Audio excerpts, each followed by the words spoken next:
You're working harder and harder for essentially money that's worth less, and you're not able to get to that level that I think a lot of people want to be at in terms of feeling financially secure. If I had worked in news a couple decades ago. Welcome to The Debrief. I'm Natalie Brunell, and we are breaking down some major stories. I probably would be making enough to have the house. I would have achieved the things that I was trying to achieve. You kind of get in that bubble. Well, I'm comfortable, everything's good. Why would I risk it outside of that? But because the way that our system has engineered all of us to be working, and we're still not at the place we want to be at, what do you have to lose, right? Because you're still not at the place that you want to be. I still didn't have the things and the financial, footing that I wanted. So I was like, you know what? I'm just going to go for it. Hey, what's up, guys? I just talked to Natalie Brunell. Who's Natalie Brunell? She's one of the leading voices of crypto, not just online, but also on TV. I want to talk a little bit about why young people are so passionate about crypto. It is a revolution because we want to burn the current system down. Now listen, you can be the biggest shill for dollar, for gold, or the biggest crypto bro ever. I don't really care,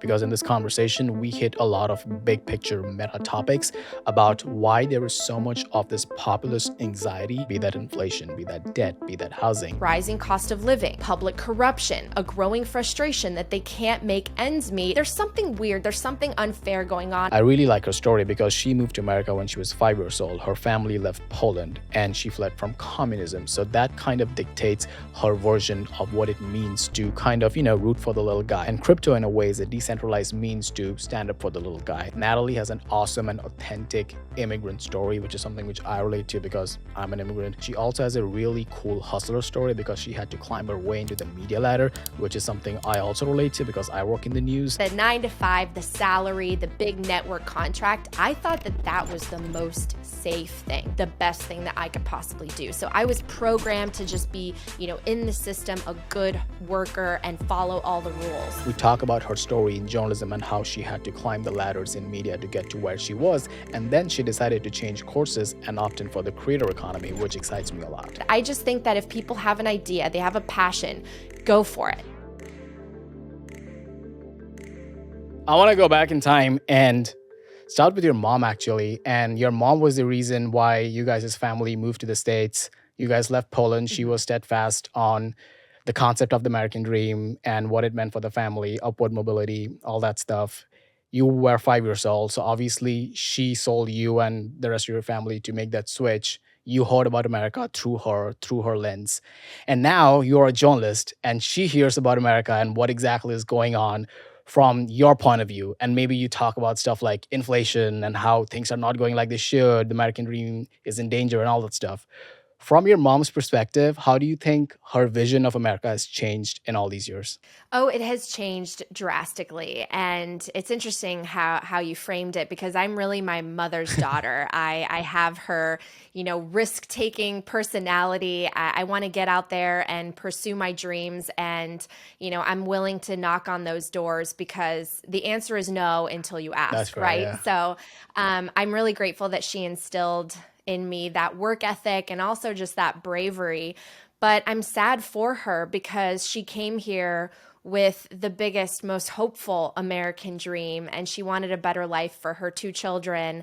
And she worked so hard. She came here in her late 30s. My dad was in his early 40s. And they just wanted to be a part of the middle class and give their kids a chance to get an education and work here. And just as they were finally able to sort of achieve the American dream, get a mortgage on a small townhouse, all of a sudden the financial bubble in the housing market popped in 08-09, and they lost everything. And so seeing her have to start over at a time when her peers that she left behind in Poland, they were starting to get their footing economically and having more freedom because communism fell. And things were starting to get going and markets were starting to open more in Poland back home. It's almost as if she would have stayed, she wonders what kind of lifestyle she would have there in retirement as opposed to here where it's been so challenging for her. People who come decades into their adult life, they can't collect as much Social Security. And if you are set behind by something like a bankruptcy in the great financial crisis, it's really, really hard to come back from that. So she's She has always this very positive, attitude, and she keeps moving forward, but I know it's been hard on her, and I just want to help her. I mean, honestly, I've said this before if you follow me on Twitter. My dream with Bitcoin is not only to provide myself with a financial foundation, but I want to help retire my parents No, too. that's such an awesome story, and I relate to her on one level because I'm an immigrant. I moved here from London myself directly. I just had $300 in my bank account after grad school, and I just like packed my bags and moved here. And quick Wow. story, like I moved here exactly the day when Kavanaugh was in the Supreme Court. I remember getting off the Oh, wow. plane and like on my way to my sister's house in Maryland, I saw all the protesters just on the street, and my boss at that time was Tucker Carlson. And he told me that this is a really funny time that you're deciding to come to America. You're gonna see a lot of things Yeah. changing, and that did happen because after that, everything happened one by one by one. So yeah, like the changing landscape is such a Hmm. like crucial thing because everyone has this picture of the states, the American dream and all that stuff, but like if you spend a lot of time, like you are in the space, I'm in the news space, you actually get to Hmm. see what the landscape is for real and how some aspects of it are rigged. I still stand by the fact that this is the best place you can be if you want to build a career, especially in news, media, journalism, all that stuff.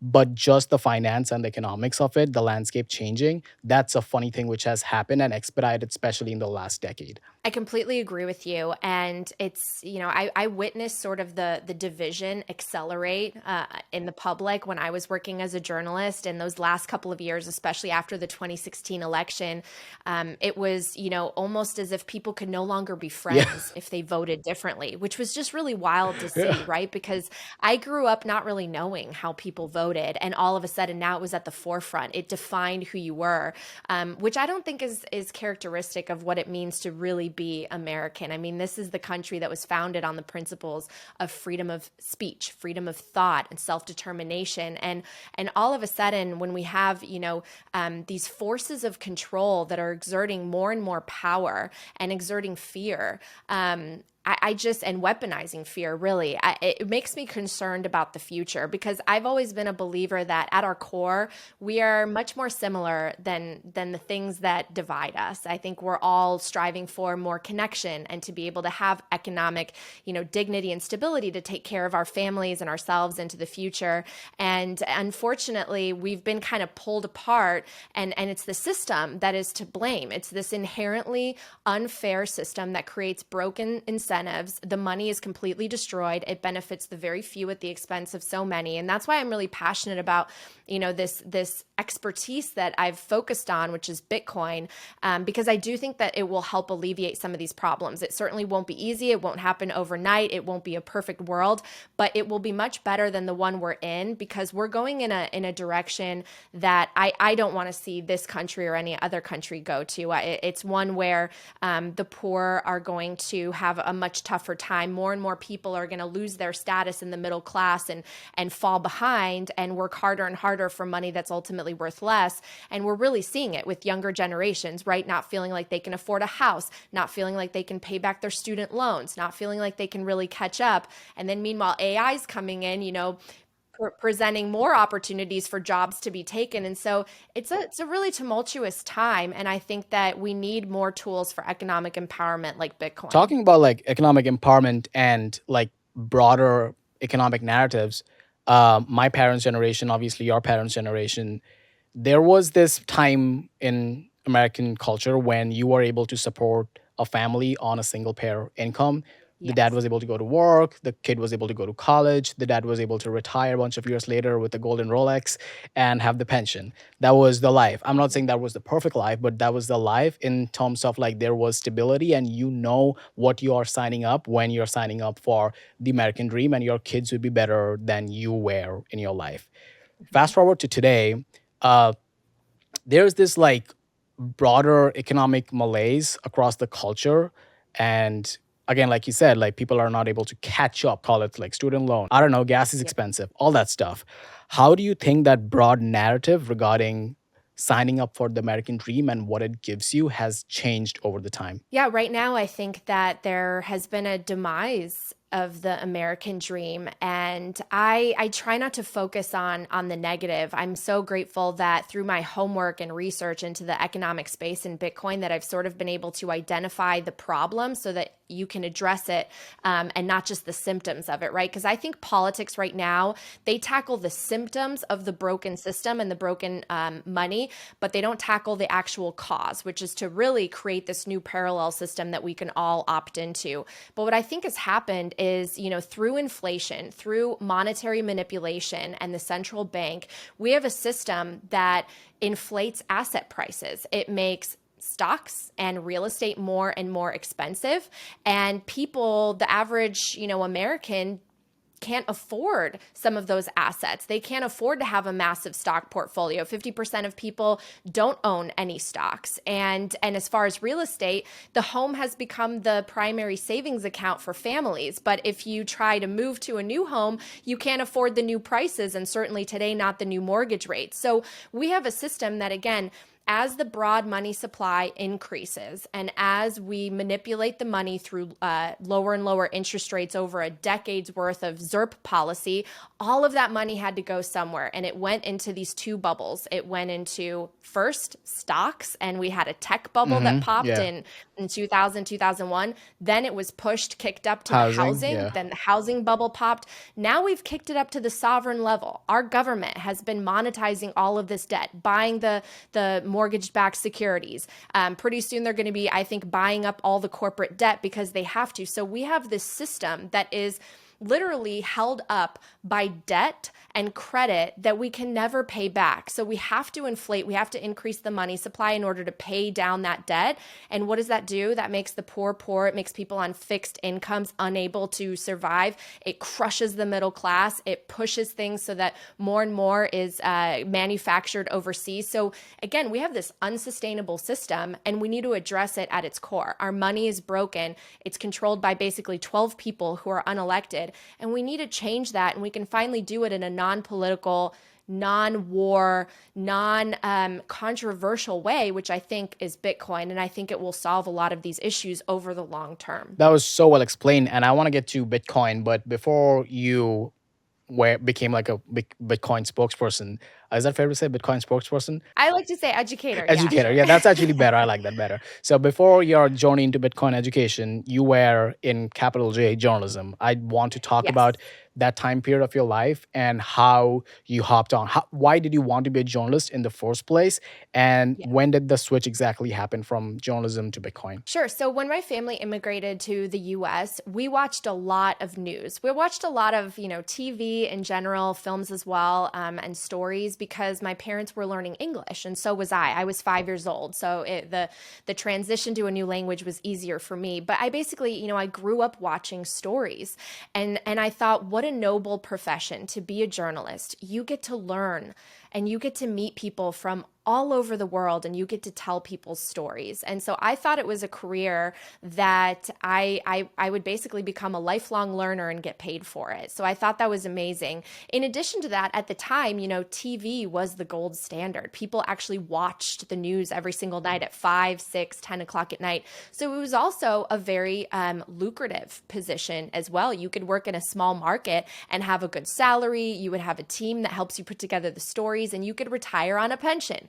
Well, things change very rapidly. Obviously, I didn't have a crystal ball in my young age to see the internet transform the business models for these news networks. I didn't think that we were going to be competing with, social media platforms. And things started to really change, because all of a sudden, the job that it would take, 5 people to do in the 90s in a newsroom, now one person had to do with this new technology at a price that was, at a salary, 1/5 what they were paying in the 80s and 90s. So things were slowly starting to change, and I saw the incentives change too, because if you have to compete against all these websites, and all of a sudden you have a lot of clickbait and sensationalism, and the headlines that are going to make people go there are not necessarily the news that we need to be sharing with the audience. And so I started to feel a little bit confused, but I was still really passionate about being a storyteller. You know, my family had just experienced the bankruptcy and loss of their home and the financial crisis. So I started my career right into the Great Recession,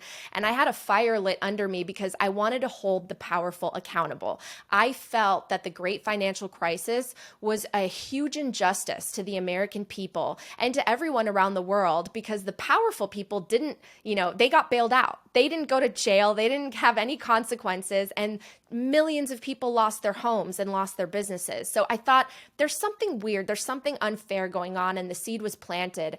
And as I reported in a lot of different communities, small, big, I realized that a lot of people were facing the same issues: rising cost of living, public corruption, a growing frustration that they can't make ends meet and they don't know how to plan for their future. The future was looking more and more insecure.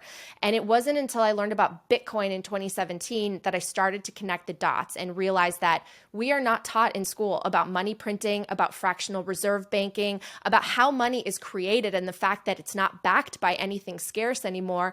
And so I started to peel back those layers on my own, on my free time. And that's what ultimately led to my podcast, because I thought these are the stories and this is the information that needs to get out there to the general public so that they can best protect themselves and take care of themselves in the future and not be so stressed out over all of the things that are happening, from increase in crime and homelessness and cost of living problems and student loan issues. All of these things are symptoms, again, of the deeper problem, which is that our money's broken. And now through technology, there's also a fix. That Bitcoin angle is super important, and like how that was basically your gateway into trying to realize how the system is broken writ large. But a lot of people currently, again, like I said, they're experiencing all these problems, but they're not exactly able to pinpoint what the problem is. They feel like they're going to work. They feel like they have a college education, all that stuff. They're doing the right things, but still Yep. they are playing catch up.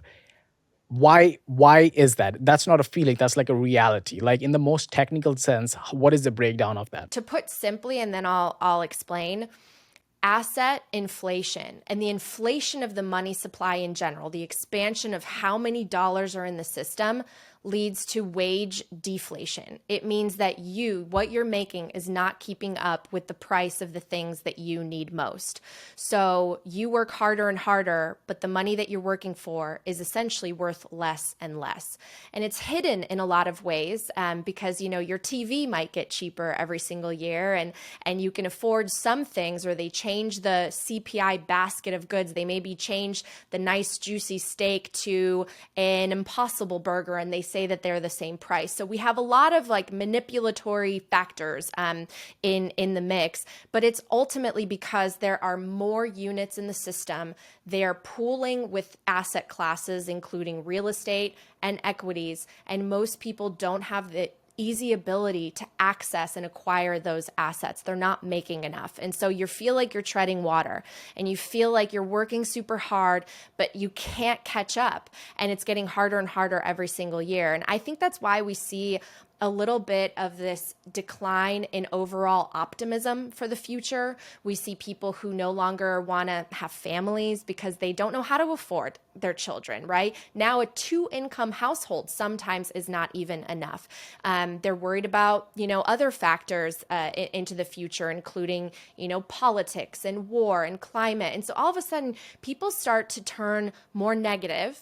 People start to, I think, try to place the blame on certain other people. They're trying to look for an outlet, and they have a place to vent it with social media. And all of these things combined, I think, add more and more pressure. And it ultimately starts to feel like we're all sort of in this pressure cooker. It's us versus them. You don't know who's on your team. You don't know who's out and actually going to protect you. You have to kind of figure out how to protect yourself. And that's a world where we start to go into ourselves and insulate ourselves. And we are at our best when we're collaborative, when we cooperate, when we connect, when we help, when we are of service to each other. And so there has to be something that breaks that, because the direction we're headed in is, again, this kind of me versus you. We all have to protect ourselves and fight over the smaller and smaller pieces of the pie. Whereas in reality, this is a beautiful world with 8 billion people that have wonderful skills and ideas that they can put to use to create value and serve others through that value creation, but they have to be given opportunity. They have to have access to financial services. They have to be able to feel empowered. And I think that will lead to more prosperity and flourishing for all of us. See, the story you told is like such a nuanced and like stretched out story in terms of like this has happened across time. So like compare that to like what happened in the Great Depression, 1930s, 1929, the market crashed and followed 1930, industrial supply was went down, and that 10-year time we know that was the Great Depression. Come back to 2008, that was the housing bubble popped, that was the recession. Now it doesn't seem like it's a Titanic and it's headed towards a iceberg. It more feels like it's a Titanic which is stuck in a sea storm, if you may. And is that a correct way of looking at it? Is there like one day when the doom begins, or are we in a spiral? So, actually, how I feel is that we've actually already hit the iceberg. We have an amount of debt that we will never be able to pay back. And now, I mean, if people are following international news and geopolitics, you will know that there are countries who are saying, well, we're not going to lend to United States anymore. We're not going to prop up our economies on the dollar because you can just keep printing the dollar, and we don't have a money printer for the dollar. We actually have to produce in order to get dollars. So we've had sort of an unfair advantage, right? So the system's unsustainable. We have $30 trillion in debt right now, but on top of that, we have $200 trillion in unfunded liabilities. That means we can't pay down the road for all of the Social Security and the Medicare needs, that these obligations that we've promised. So something has to give. And what I think is that we've already hit the iceberg. It's just that moment, and it's drawn out over a longer time. This is a way bigger ship that encompasses, practically an entire ocean.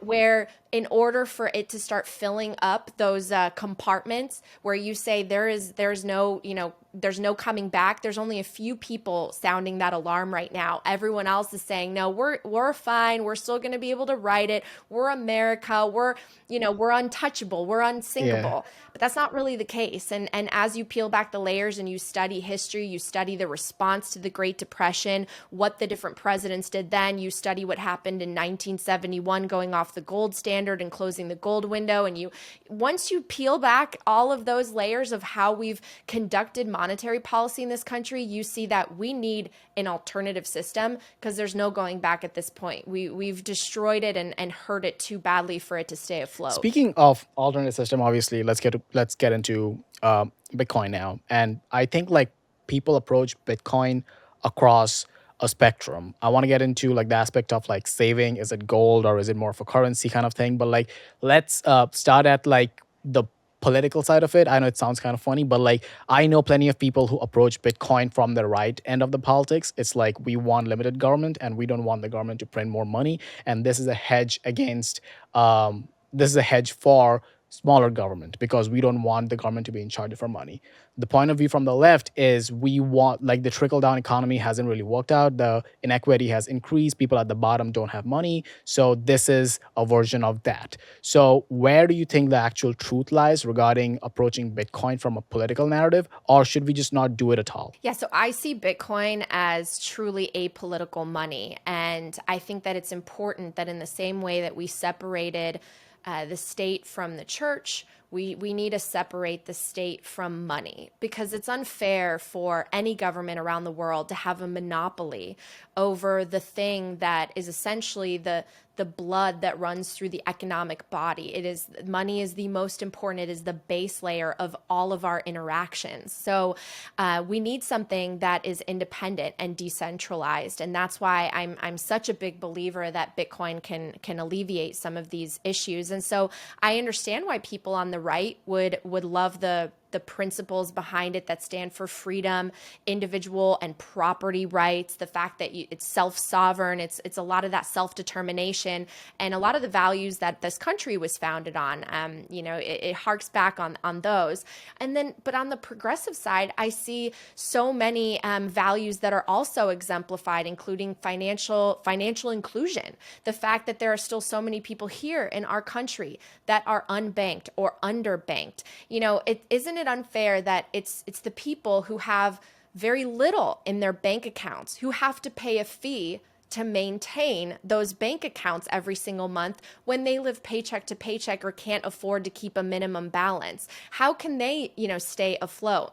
Well, there are no banking rules and gatekeepers and access, obstacles when it comes to having Bitcoin. You can have a wallet and it's accessible to everyone in any country around the world. So it takes down a lot of those barriers. And again, you can start to accumulate just a little bit. You can put away $1, $2, $5, however much, in order to start to save, because savings is really the core of our productivity and our prosperity. If you are just constantly going into debt and you're using your Visa to pay your MasterCard, you will reach a point because of interest rates where you probably can't keep up.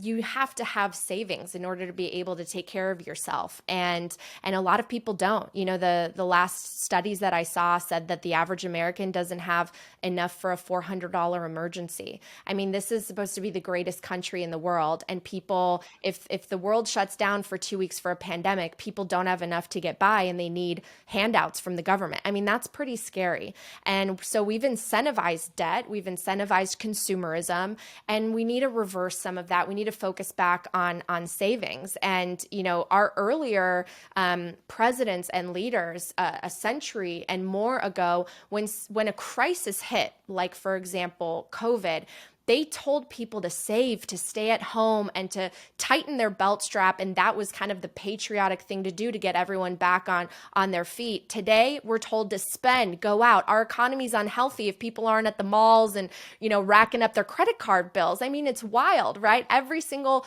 Christmas and Thanksgiving, I would report as a reporter on how much people were spending. Yeah. It's all about spending equals health of the economy. Well, I think that's silly. I think saving equals the health of an economy. Speaking, you said COVID. So, like, during COVID, a lot of people, like, COVID was a gateway for a lot of people to get into not just crypto, Bitcoin. It was also a gateway into the retail investing era. And I think, like, overall, in terms of like education and awareness, I think it was a good thing. But since most of people treated that time of their lives as a way to make more money through retail investing, I think they have a warped view of what it means to invest, because they developed a day trader's version of what it means to, invest not only crypto, but like just money writ large. So a lot of people right now, what's happening, and you can disagree here, are not exactly, they have jumped off the crypto ship because the graph is choppy or whatever. What is your pitch to people who don't really care about decentralization, who don't really care about the underlying Satoshi principles and all that stuff? They just want to make more money. What is the Bitcoin pitch to those people? Yeah, so I completely understand why there was that momentum, because when you zoom out, we have completely financialized this country. People can't put their money in the bank and expect to be able to afford what they want to afford in a year or 5 years, right? You're getting, you were for a long time getting 0.01% interest. You had to find ways to get yield. All of a sudden, people are trying to become landlords and, Airbnb rental owners, and people are venturing into the stock market. Well, when you have a full-time job as a doctor or a hairdresser or an accountant, whatever it might be, that is enough expertise to try to focus on and learn, much less try to understand companies, documents and disclosures that are sometimes hundreds of pages long of what the company is about, the board of governors, what their products are, what every meeting and earnings report is going to say. Basically, equities has turned a little bit into just, I'm going to put it in an index fund and it's going to go up at, let's say, 7% every year. Not understanding that that's the amount of increase we have in the money supply. So you're not even making 7%. You are just breaking even and you're not losing value on your money. Because if if you start to stock pick, right, that's just gambling at that point, unless you have hours and hours to research. Yeah. So that's another, I think, sign that, again, our money's broken. You can't put it away. It's going to deflate in value and melt like an ice cube. So we have to put it somewhere. You have to put it in a real estate or stocks. And so when we were flush with more cash during the stimulus era of the pandemic, of course, people all started saying, well, I'm going to take a risk. I see people getting rich overnight on AMC or, Bed Bath and Beyond or whatever. And you're kind of incentivized. You have that feeling that is the same feeling of why people play the lottery. Like, what if it could be me? It was this guy, this random guy that was, is average guy at home during the pandemic, and he made $100,000. So you start to have more of a gambling mentality, which is a lot of what I think crypto is in general. And that is a sign that something is broken. If you're not well versed in what these companies are, first of all, you should be very careful investing in them because you could lose a lot of money. And some of these companies may not be around in 5, 10 years. I mean, who thought that Blockbuster was going to go away? Who thought Kodak was going to go away? Who thought Sears at one point was going to go away? We're seeing corporate collapses every single month more and more because a lot of these companies were zombie companies that survived on easy money and low interest rates. So you have to be really, really careful. So now, again, that's my pitch for Bitcoin is, do you want to sit there and become some sort of a part-time analyst of stocks? Do you want to try to become an Airbnb, rental landlord and deal with tenants and cleaning and maintenance and all these things? Or do you want to be able to find a piece of technology, an asset class that you can put your money away, set it and forget it? Don't look at it. Best performing asset of the last decade, by the way, but you don't look at it. It is your long-term savings plan. And the more people understand, the more they feel comfortable allocating, a higher percentage of their portfolio to it. But it is supposed to be easier to save money than it is today. And the reason it's not is because of inflation and because of our monetary policies. So I really urge people to, take a look at their own lives and how they're saving, and take a look at Bitcoin and educate yourself on it, because just like the internet transformed our way of communicating and transferring information, Bitcoin will transform how we send value across the world in a decentralized, distributed way that we can all verify. Something which Bitcoin's legibility depends on, not just like people accepting it, but also businesses and governments writ large being more palatable to the idea of blockchain and crypto and Bitcoin.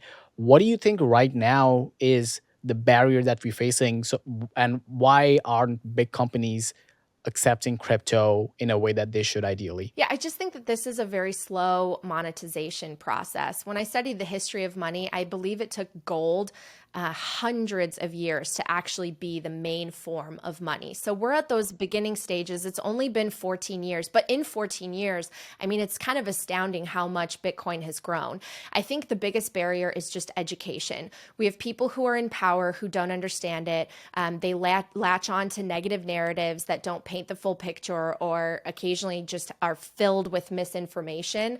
And so people just need to understand it more. There are some leaders and folks that are in charge of their body of voters who do believe in this, and they have taken steps in order to make sure that their citizens can transact and hold it. We have presidential candidates right now, 4 of them, well now 3 because Suarez dropped out, but 3 of them have named Bitcoin and said this is part of the freedom imperative, that people can be able to hold it, take custody, and transact in it. And other nations, there's a leading presidential candidate in Argentina. Obviously, most people are familiar that El Salvador has already legalized it. So I think we're moving in that direction, but it's going to be very slow. So it's one of those things where when we zoom out and look back, I think it will feel like it happened pretty quickly. But when we're in it, we have to educate people one by one. And when you're in the fiat system and you've ascended to the very top, let's say you are an elected official, or you're very, very wealthy, or you're leading a corporation, well, the fiat system has kind of worked for you, right? So you don't have as much of an incentive to try to take yourself out of your comfort zone and maybe feel uncomfortable for a little bit and be told that maybe there's something else outside of this system. You might feel a little bit threatened by it, which I think is totally human. But I think we need to do it in the same way that we did for the internet. A lot of people felt uncomfortable when the internet was coming up. They didn't take it seriously, didn't think it would transform how we do business and how we communicate. And it has literally upended businesses and changed our lives in many ways. So I think that Bitcoin will do the same. It will create new businesses. It will end some businesses. Speaking of internet changing businesses, one such example is obviously you. And I want to focus exclusively on your story right now. like when you were coming up in journalism, I'm pretty sure you had this vision of, like the climbing the broadcast ladder of, like reporting on like the cat in the Yeah, tree and doing your local totally. city and then the main cities and then going national. And right now you're completely playing a completely different ball game, and I think for the better. How do you, like, if you had to look back and write your own story, how would you write the story of, your career in general, and are you happy overall? Yeah, so I went the very traditional route. And I think that that is really a symbol of how we're all sort of Conditioned, yeah, yeah. programmed and conditioned, right? I thought that the salary and the 9 to 5, or in my case, sometimes it would be a wacky schedule, but the 9 to 5, the salary, the big network contract, I thought that that was the most safe thing, the best thing that I could possibly do. So I was programmed to just be, in the system, a good worker and follow all the rules. And it's the people who broke the rules, the people who were able to take risks and go on YouTube when it first came out and say, you know what? I'm just going to try something. I'm going to experiment. I'm going to take a chance on myself and I'm going to go for it. And the people that started early there are some of the, most followed, most profitable personalities on these applications because they had that head start and they were sort of pioneers. I was too scared of it. I was wanting to do things by the book. And I'm glad that I did in some ways, right? Because I got the training. I don't think that there are a lot of people within my specific Bitcoin space that have a ton of formal media training. So that sometimes can be an advantage because I feel very comfortable going in front of television cameras and audiences. But at the same time, people who took that chance and started their own platforms earlier, they're way further ahead in terms of their audience and their content. And so it's a double-edged sword. I just think that if people have an idea, they have a passion, go for it. And if it's outside of that sort of mainstream traditional job that you're used to having, that's okay. I had both jobs at the same time. At one point, I was doing my podcast as a hobby, did not expect to be able to monetize it or turn it into anything. And it's the opportunities just sort of naturally started to come out, and I took a chance on them. I wasn't certain that I would be able to, make enough for cover my salary that I had, but I thought my gut is telling me to just go for it and take a chance. And I'm really, really glad that I did. And I didn't let fear stop me. So I encourage anyone that has an idea, today, you are more marketable and more profitable if you have a specialty, if you have a niche, if you have something that is truly unique, different, and specialized, and you can form an audience and a community around that because people are seeking all types of information and they're seeking a sense of community. I want to come back to the community and the creator economy aspect of it, but what you just said right there, like, really clicked with me, which is like the aspect of like risk taking, especially as an immigrant when you have a job, is such a weird aspect Yeah. because you, like, like your parents took this huge risk. A lot of first generation immigrants put in huge risk, and like the North Star in your head is like, oh, just get a job and like do the basic cookie cutter stuff, and that is the best life that you should aspire to. And then you see all the Yeah. shiny objects around you and you realize that there is a road not taken. And I know, like, I just, like, like, commend you for like going on it, because obviously you're super successful in that line and it's kind of aspiration for a lot of people. Well, thank you. Another thing I'll add to that is because of some of the things we were talking about earlier, that, you're working harder and harder for essentially money that's worth less, and you're not able to get to that level that I think a lot of people want to be at in terms of feeling financially secure. Yeah.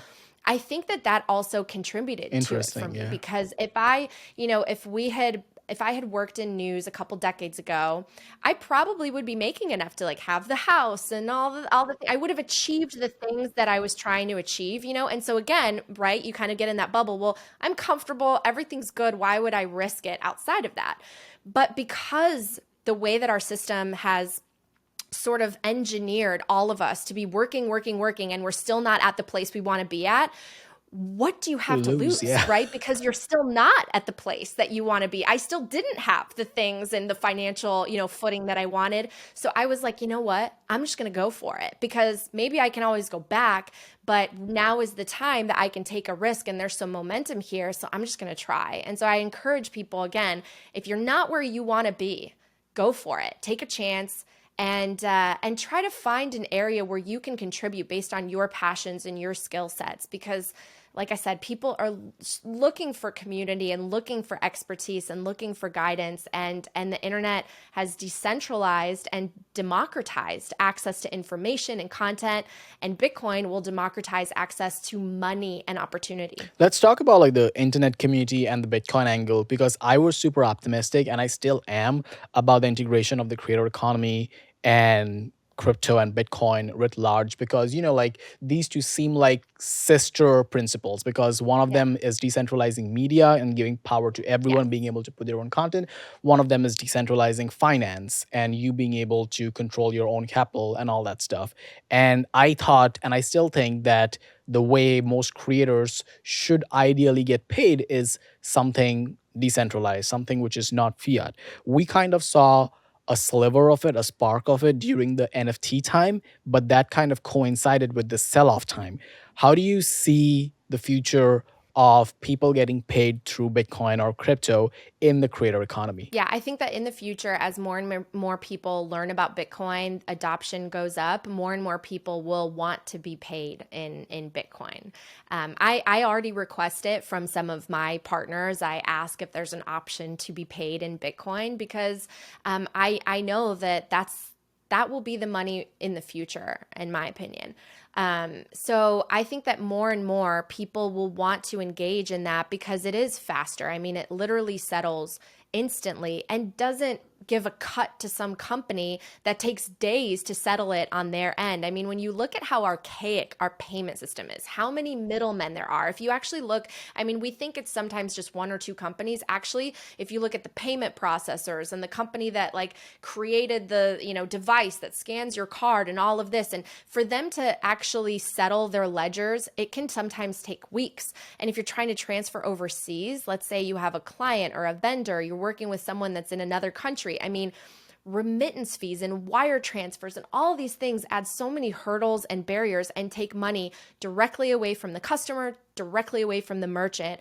And Bitcoin literally fixes this, right? There's no middleman. It's like sending cash, but digitally across the entire world. And I think that that's so powerful, so amazing. The Lightning Network, there are so many innovations and developments happening in that space with companies that want to contribute and make sure that people have access to this for their businesses and for everyone to just be able to transact in lightning speed on the second layer. So I think we'll see more development, more adoption. It's just going to take some I have time. a couple more questions, and but like just to touch on that little point, like I think someone who's doing a really good work in this genre is one of my clients, Lightspark, and I think you interviewed their CEO, David. Yeah. David, I'm forgetting his last name.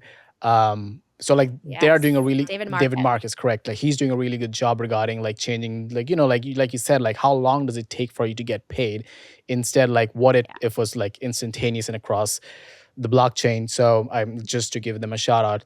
But moving on to Yeah. like what we're looking at right now, I want to like change lens regarding. I know you operate in the space of like news. That's why I'm asking this question. Who do you think right now among the current presidential candidates is the most forward looking regarding cryptocurrency and finance? That's tough.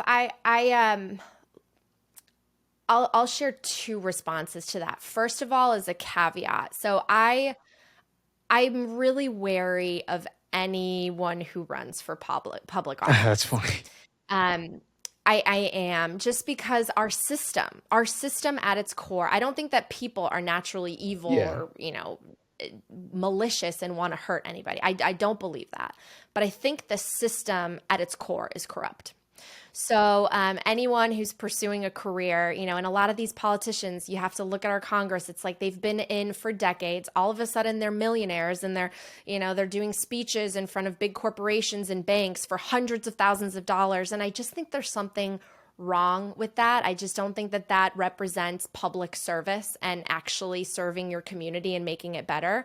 And they've overseen a decline in our middle class and standard of living. So that's my caveat. I don't believe in having like a political savior, but I am very encouraged by some of the statements that RFK Jr. has made. I heard him talk, for example, at the Bitcoin conference, and he seems to understand Bitcoin at a deeper level than many of the other candidates. He understands mining, the environmental component. He understands financial freedom. He understands, he's actually proposing to potentially back some treasuries with Bitcoin. So, and I don't know how possible that really is, but he's thinking about it in a deeper way and actually making statements with regards to taking action. So I'm encouraged by that. But again, I just am so wary of the political sphere in general. I will be listening very closely over the next year to what each person says so I can understand how much homework they've done.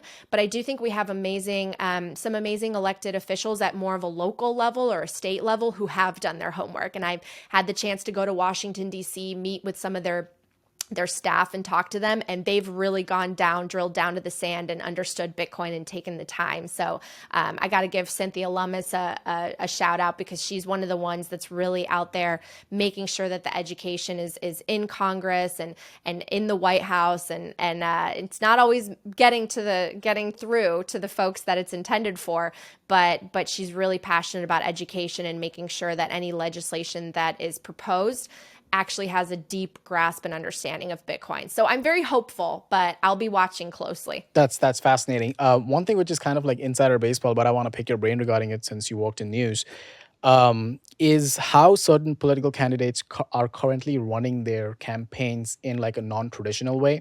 Like if you look at people like, like Vivek, RFK, Marianne Williamson, even back in the day, Andrew Yang, instead of like leveraging TV spots in prime time or whatever, they go out of their way to go on, like long form podcasts and like sit down with like internet personalities.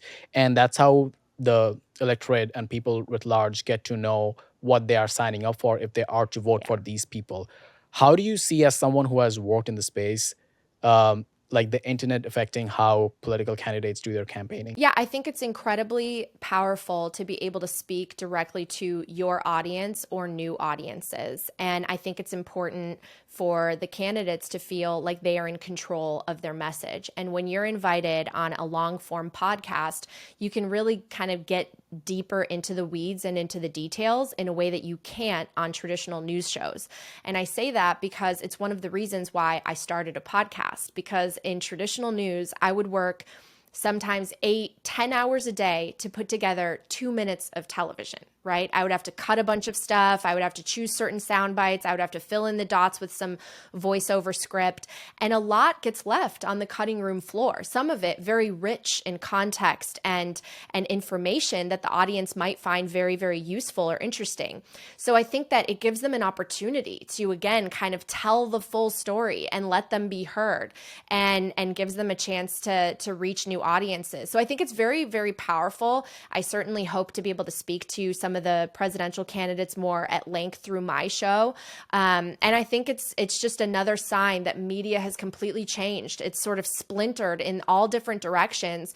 And it's on the audience as well to make sure that you find trustworthy sources, because now that anyone can put information out there, you have to be very careful, right? And you have to find channels that really do verify their information and maybe ask some of the tougher questions, because depending on the source, you don't always find that today. One last question.